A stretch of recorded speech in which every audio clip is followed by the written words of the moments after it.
মাছ নিয়ে সকাল সকাল বাবা রেডি নিয়ে বাজার থেকে সকাল সকাল এত বড় একটা মাছ নিয়ে এসছে। আমি তো কাটতে পারি না, বাবা কাটবে এটা।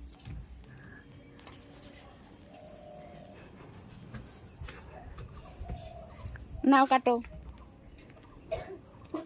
এখানে বসেই কাটো, এখানে বসেই ছাড়াও না, ধোয়াই দিন। এর থেকে কেটে নিয়ে আসতে ভালো হতো না, তাহলে এখন আর তোমার কাটতে হতো না।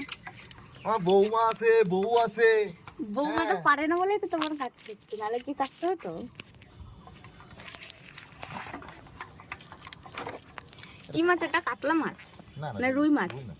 ও রুই মাছ, তাহলে আমি মাছও চিনি না, কাটবো কি করে মাছ?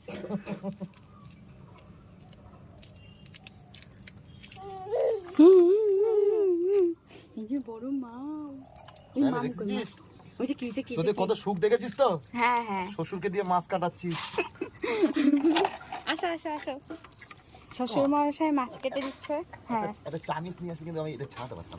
চামচ?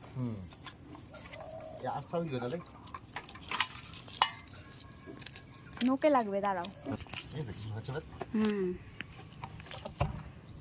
ভালো করে কাটবা, মাচালে যেরকম কাটে ছোট ছোট পিস করবা। আমি পাই না, এই জন্য পিসটা তো তুই করবি। আমি পারি না বলেই তো তোমরা বললাম। মাছ আমি কেটে দিচ্ছি, পিসটা তুই করবি, পারবি না? আজ তুই রান্না করে রাখবো। তাহলে একটা কাজ করবি, আমি ছুলে দিলাম, এবার তোর মা আসবে, তোর মাকে দিয়ে করে দিবি, মানে তোর শাশুড়ি আমি তোর মাকে বলিনি। হ্যাঁ শাশুড়ি মাকে বলছি। হ্যাঁ হ্যাঁ,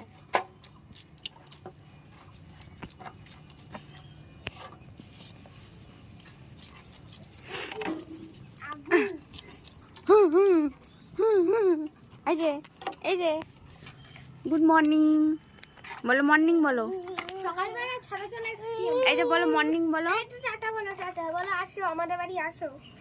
এই যে ওর মামের দিকে ওটা মুখে দেয় না, টাটা বলো টাটা।